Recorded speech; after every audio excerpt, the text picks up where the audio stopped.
Ao longo do último mês, nós tivemos uma série de entrevistas com os pré-candidatos ao governo do Rio Grande do Sul, por ordem definida antecipadamente. A gente termina essa série, então, hoje com o pré-candidato do PDT, Vieira da Cunha. Já está conosco aqui no estúdio. Boa noite, muito bem-vindo. Obrigada por aceitar o nosso convite. Boa noite. Eu que agradeço o honroso convite.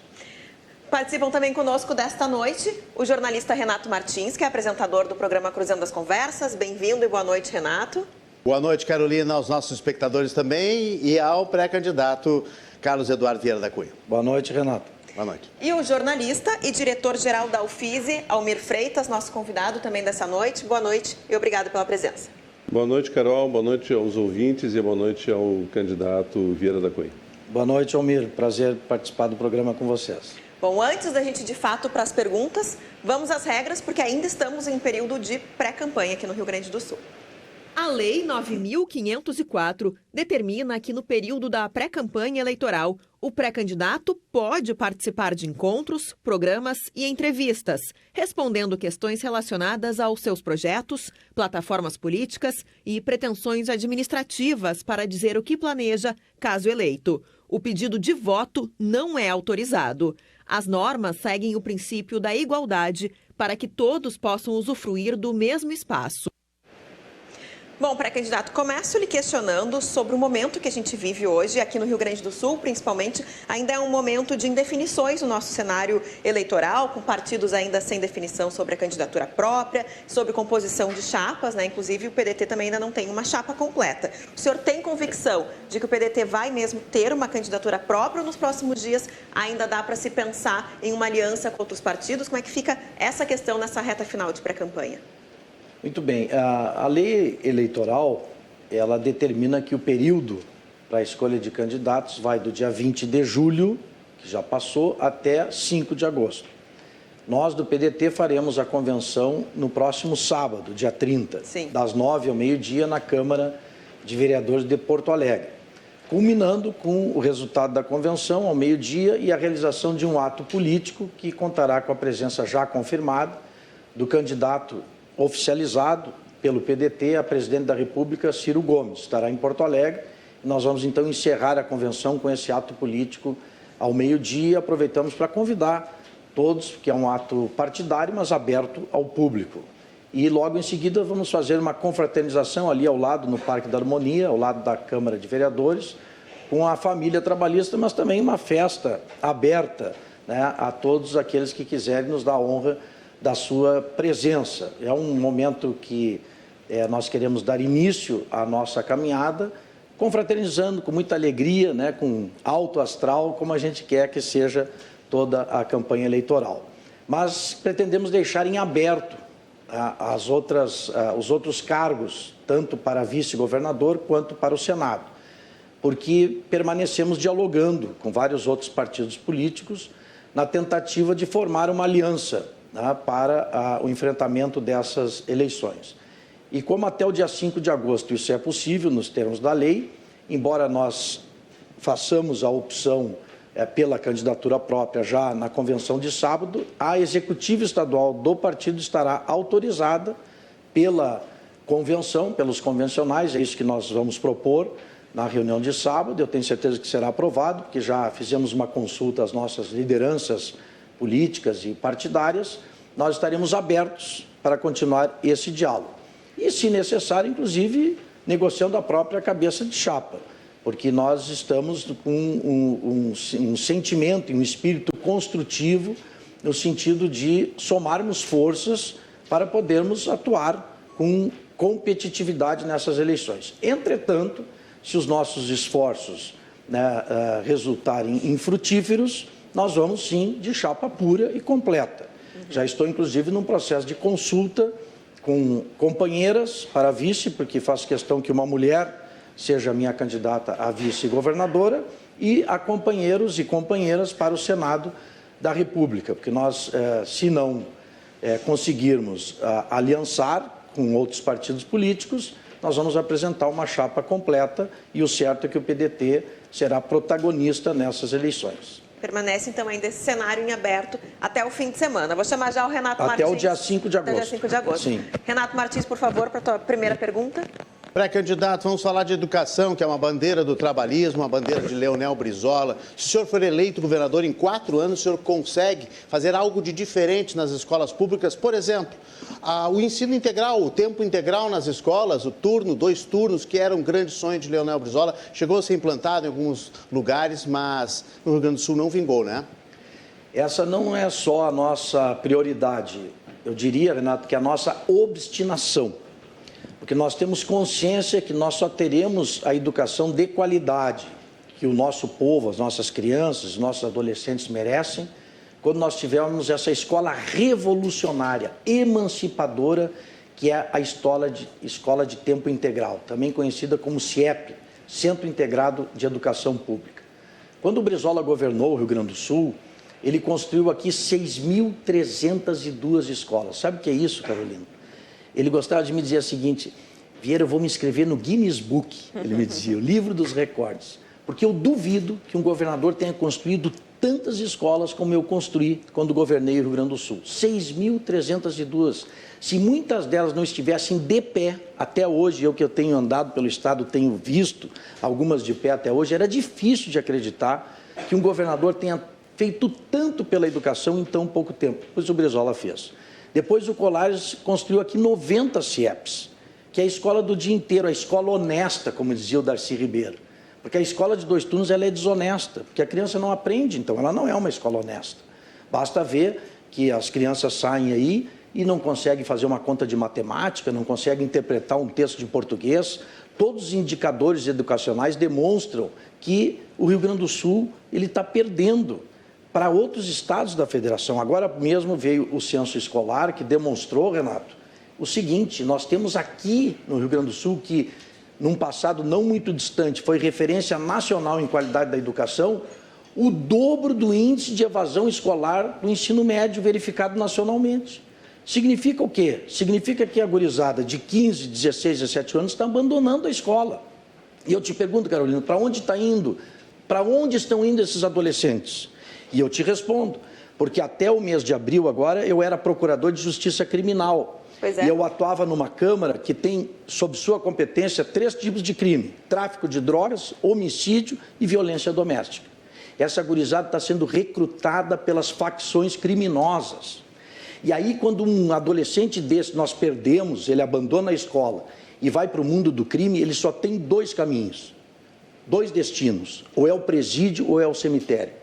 E, lamentavelmente, eles estão cheios de jovens que tinham um futuro pela frente, que foi interrompido exatamente porque nós estamos perdendo essa nova geração para o mundo do crime. Como é que a gente resolve isso? Educação, educação, educação. Essa é a nossa obstinação e por isso eu quero governar o Rio Grande do Sul, para que nós possamos voltar a ter orgulho da qualidade da educação no estado do Rio Grande do Sul.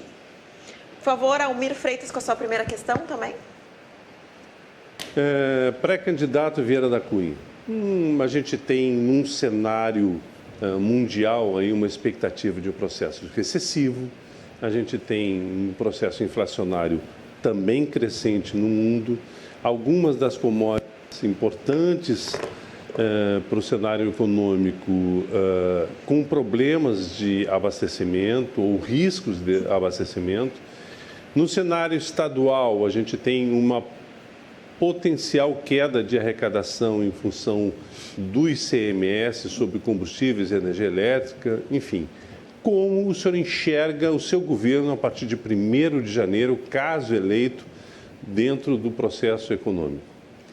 Com muitos entraves, muitas dificuldades e muitos desafios. Fizeste uma leitura correta, né? A situação é realmente de muita preocupação. Nós temos um cenário nacional preocupante, eu diria até um cenário internacional muito preocupante. Temos uma inflação no nível altíssimo, custo de vida aí, e temos medidas do governo federal que vão de encontro aos interesses do Rio Grande do Sul. Nós temos sido prejudicados ao longo dos anos com a chamada Lei Candir, né, que é um problema histórico que o Rio Grande do Sul vive a partir da desoneração das exportações. Como nós somos um estado exportador, nós perdemos receita. Lá atrás havia uma promessa de que isso seria compensado e nunca foi devidamente compensado. Agora nós temos essas medidas recentes do governo federal e começando pela questão da dívida do Estado com a União. É inadmissível o acordo que o atual governo fez. Ele é lesivo aos interesses do Estado do Rio Grande do Sul. Além disso, coloca um garrote no Rio Grande do Sul nos próximos 9 anos. É inconcebível que um governo, em fim de mandato, assine um acordo com a União, comprometendo os 2 futuros governos. Nós vamos ter aqui no Rio Grande do Sul uma espécie de intervenção do governo federal, e isso é inaceitável.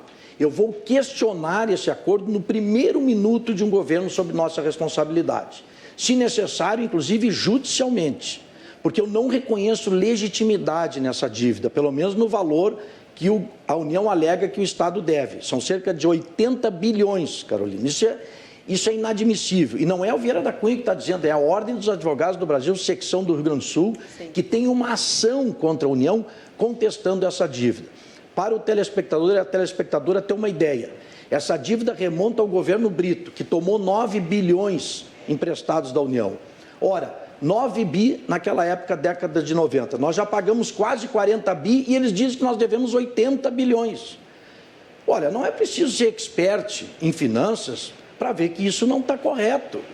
É juro sobre juro, são indexadores inadmissíveis. Agora diminuíram para 4%, mas ainda é um juro alto, porque é de um ente federativo para o outro. É inadmissível que se cobre juro, né, do Estado do Rio Grande do Sul, como a União vem fazendo. Então nós vamos questionar. E não é uma bravata, não. Está falando aqui quem presidiu a CE no governo Colares, tentaram nos impor na época um acordo prejudicial ao Rio Grande do Sul, e eu questionei esse acordo judicialmente, como presidente da CE, entrei com uma ação em fevereiro de 1993. Ela tramitou em todas as instâncias judiciais, foi até o Supremo. E pergunta para o ex-governador Tarso Genro quanto é que o Rio Grande do Sul recebeu de volta, que foi no governo dele que voltou para o Estado do Rio Grande do Sul a soma de 4 bilhões de reais, graças à ação do então presidente da CE, Vieira da Cunha, que não se conformou com aqueles termos que a União queria impor ao Estado do Rio Grande do Sul. Então eu vou agir como governador, como já fiz quando tive a oportunidade de ser administrador público, defendendo os interesses do Rio Grande, brigando na justiça, se necessário, pelos nossos direitos. Não é possível que a União continue a sugar os nossos recursos na maneira como vem fazendo nessa questão da dívida. O senhor falava agora há pouco sobre o seu trabalho enquanto procurador de justiça, lidando em áreas delicadas, né, relacionadas à segurança, questões de homicídio, tráfico, violência doméstica. Sobre segurança aqui no Rio Grande do Sul, o atual governo fala que consegue reduzir alguns índices de criminalidade, mas outros tantos, como o crime de feminicídio, vem subindo muito. O primeiro semestre desse ano teve um aumento de 12%, né? Tem como reduzir esses índices? Qual vai ser a bandeira que o senhor vai carregar? O que dá para fazer de diferente na nossa segurança? Bom, a segurança pública realmente houve melhorias em vários indicadores. E eu quero dizer desde já, eu sou um candidato de oposição. Mas o que estiver sendo bem feito será mantido. Na área da segurança pública, por exemplo, nós vamos dar continuidade à integração das polícias, é muito importante, investir no modelo comunitário de segurança, com a integração, o envolvimento dos policiais com as comunidades. Isso tudo será mantido. Agora, no que diz respeito ao feminicídio, nós estamos falhando. Infelizmente, o que tu colocaste é a realidade. É um crime cruel, covarde, que mês a mês aumenta o número de vítimas. Nós temos que ter condições mais eficientes de atuação nessa área, principalmente na prevenção. Então, nós temos que ter uma política, em primeiro lugar, de educação de novo. Desde os primeiros bancos escolares, nós temos que acabar com essa cultura machista, do homem achar que é dono da mulher, que a mulher é seu objeto. Quer dizer, nós temos que ter, desde cedo, as crianças, os adolescentes, têm que ter dentro já da escola e nas suas próprias famílias, né, essa noção de igualdade. Quer dizer, nós temos que, homens e mulheres são iguais, isso tem que estar na consciência, né, de todos os cidadãos, da sociedade em geral. Isso se faz, repito, com consciência, né, com educação, com campanhas, em primeiro lugar. Em segundo lugar, a nossa rede de proteção das mulheres é totalmente insuficiente. As patrulhas Maria da Penha tem que aumentar o efetivo das patrulhas. As delegacias especializadas de atendimento à mulher são um número baixo para atender toda a demanda. Felizmente, as mulheres têm tomado consciência dos seus direitos e têm procurado mais as forças de segurança, que é o primeiro contato da mulher com os aparelhos de Estado que têm o dever de protegê-la.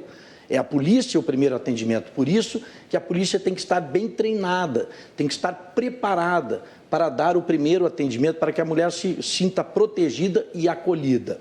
E, claro, passa também pelo Ministério Público, pelo Judiciário, pela Defensoria Pública, no que diz respeito às medidas protetivas, né, que tem que ser mais eficientes, tem que funcionar, e principalmente, como eu disse e repito, para finalizar, o trabalho de prevenção e de conscientização da população em geral para a necessidade de combatermos esse fenômeno.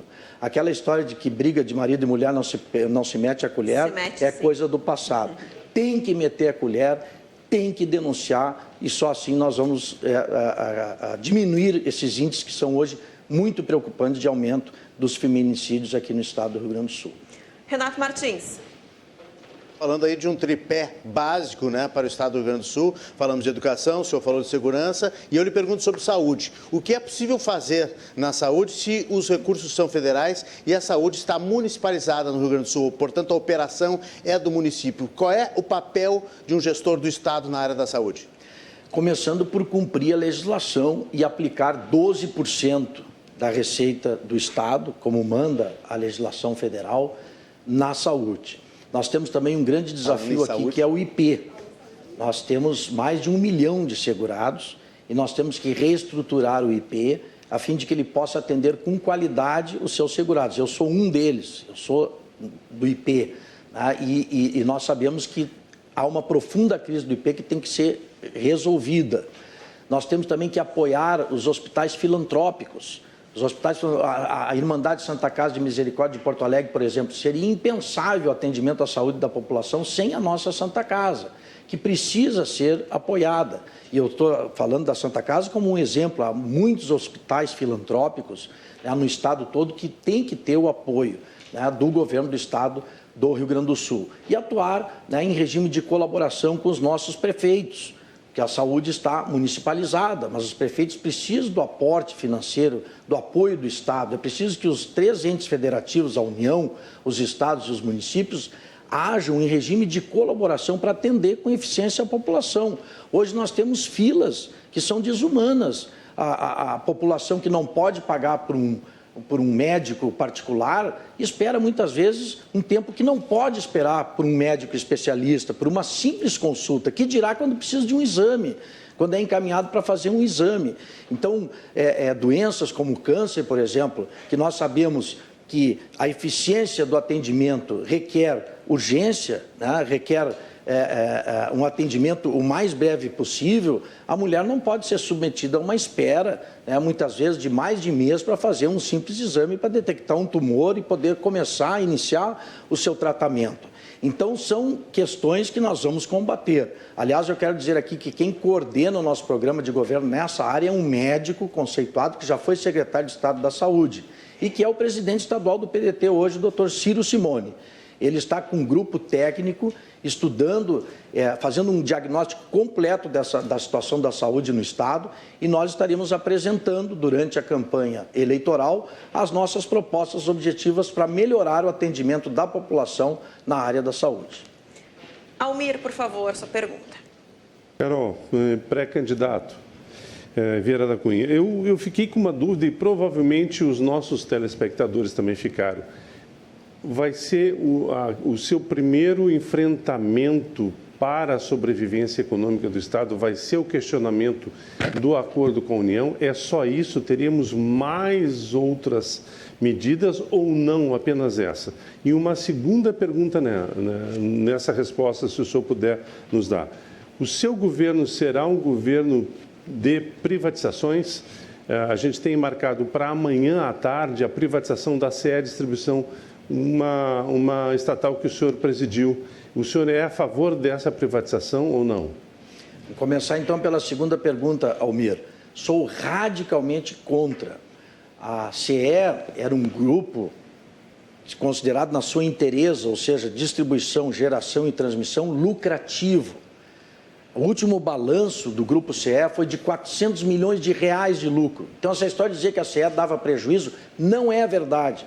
O que dava prejuízo era a área de distribuição. Por quê? Porque lá no governo Brito entregaram 2/3 da área de distribuição para empresas americanas e deixaram o terço público com todos os ônus e dívidas. Ora, como é que eu posso, né, viabilizar uma empresa que se desfaz de 2/3 da sua receita e fica com 100% da sua dívida e compromisso? Claro, inviabilizaram a CE Distribuição. Depois entregaram a preço de banana, há pouco, para a CE Equatorial. Bastou o primeiro temporal para a população ver a fria que entrou. Aumentou a tarifa e piorou o atendimento. E é normalmente o que acontece com as privatizações. Agora a França, por exemplo, está reestatizando o seu setor de energia. A França, que não é nenhum país socialista. Então vejam, não é porque é público que não funciona e não é porque é privado que funciona. A questão é de gestão, eficiência de gestão. Eu fui presidente da CE. Quando eu assumi a CE, ela também dava prejuízo. Vamos ver o balanço da CE quando nós deixamos o governo, no último ano do governo Colares. Lucrativa a empresa. Então, quando ela é bem gerida, ela é pública e dá resultado. E quando é público e dá resultado, quem é que ganha com isso? O conjunto da população, que são os donos da empresa. Como acontece com o Banrisul, por exemplo. No nosso governo não haverá privatizações, nem da Corsã, porque água não é mercadoria, e muito menos do Banrisul. São viáveis, são lucrativos e vão ser mantidos sob controle público. Quanto à primeira parte da pergunta, claro, eu me fixei na questão da dívida, porque nos termos em que esse acordo foi assinado, a médio e longo prazo, uma sucção de recursos do Estado que vão para a União.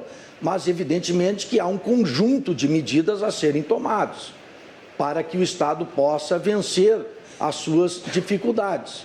Começa exatamente pela revisão dos benefícios fiscais. Nós temos muitos benefícios que têm que ser revistos e na nossa administração serão. Nós temos que ter eficiência no que diz respeito à receita tributária. Nós temos que ter também controle dos gastos públicos. É toda uma equação, uma gestão administrativo-financeira que tem que buscar o equilíbrio. E, além disso, fazer girar a roda da economia, porque daí vêm os recursos. Na medida em que nós transformarmos o nosso estado do Rio Grande do Sul num estado próspero, desenvolvido, em que o pequeno agricultor, em que o homem do campo, quem trabalha, quem produz, tem o apoio do Estado, com créditos subsidiados, para que ele possa tocar o seu negócio, gerar emprego e renda, certamente o Rio Grande do Sul vai voltar a crescer e, voltando a crescer, nós vamos ter mais arrecadação e vamos criar um círculo virtuoso para retomar o nosso processo de desenvolvimento econômico e social no Rio Grande do Sul. Fechando o nosso tempo de entrevista, hoje com o pré-candidato do PDT ao governo gaúcho, Vieira da Cunha, por favor, suas considerações finais. Bom, mas passou tão rápido, né? Eu queria continuar conversando rápido, aqui. É verdade. A gente tinha tanta coisa ainda para falar, mas eu convido a população que está nos assistindo a interagir conosco. Nós lançaremos, por ocasião da nossa convenção, no próximo sábado, já um programa de governo que estará aberto à contribuição, sugestões e críticas de todos os gaúchos e gaúchas que queiram colaborar conosco, para que nós possamos apresentar propostas que tirem o nosso estado do Rio Grande do Sul desse atoleiro. O nosso propósito é recuperar o papel de liderança e de protagonismo que o nosso Rio Grande do Sul sempre teve no contexto da Federação Brasileira. Nós queremos governar esse estado para recuperar o nosso orgulho de ser gaúcho. Esse é o nosso propósito, estaremos apresentando propostas, interagindo com a população e pedimos a todos que acompanhem, né, essas propostas, interajam conosco e participem dessa festa cívica e democrática que são as eleições, ouvindo os candidatos, as suas propostas, procurando informar sobre o seu passado, o que já fizeram, o que deixaram de fazer, o que prometeram, o que cumpriram e o que não cumpriram, para que possam exercer o seu direito, dever do voto com consciência e responsabilidade, porque é assim que a gente aperfeiçoa e fortalece a nossa democracia. Muito obrigada pela sua participação e bem lembrado, um momento tão importante que a gente precisa tanto ter consciência, né? Por isso que foi importante também. A gente encerra hoje com a entrevista com o pré-candidato Vieira da Cunha, essa série de sabatinas que fizemos para que você conhecesse um pouco mais dos nomes que querem comandar o governo do Rio Grande do Sul pelos próximos 4 anos. Eu agradeço também hoje pela participação dos jornalistas Renato Martins e Almir Freitas e, claro, todas as entrevistas permanecem nas nossas plataformas digitais, no nosso canal do YouTube da RDC TV. Você pode ver e rever até que você possa fazer a sua escolha.